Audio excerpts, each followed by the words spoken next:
আজকে আমি ওমের জন্য একটু কাজু, একটু আমন্ড, একটু পেস্তা আর একটু আখরোট এই ৪ রকম ড্রাই ফ্রুটস কিনে এনেছি।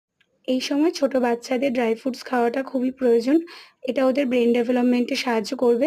যেহেতু ও চিবিয়ে খেতে পারবে না, সেইজন্য আমি এগুলোকে ভালো করে ড্রাই রোস্ট করে নিয়েছি। একটু ঠান্ডা করে মিক্সিতে গুঁড়ো করে ঠান্ডা করে এটাকে ফ্রিজে আমি মোটামুটি ১০-১৫ দিনের মতো রেখে খাওয়াতে পারবো।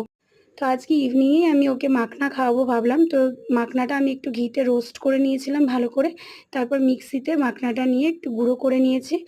গুঁড়ো করে তার মধ্যে ১.৫ চামচ মতো ড্রাই ফ্রুটস পাউডারটা নিয়ে নিয়েছিলাম এবং তার সাথে যে ফর্মুলা মিল্কটা খায় সেটাও ১ চামচ মতো নিয়ে নিয়েছি। নিয়ে একটু হালকা গরম জল দিয়ে পুরোটা মিক্স করে নিয়েছি। তো এবার আমি ওমকে এটা খাইয়ে দেবো। এটা কিন্তু ভীষণই হেলদি আর বাচ্চাদের জন্য খুবই ভালো। তো যাদের ছোট বাচ্চা আছে তোমরাও এইরকমভাবে বাদাম পেস্ট ট্রাই করতে পারো। এটা কিন্তু বাচ্চাদের জন্য খুবই ভালো।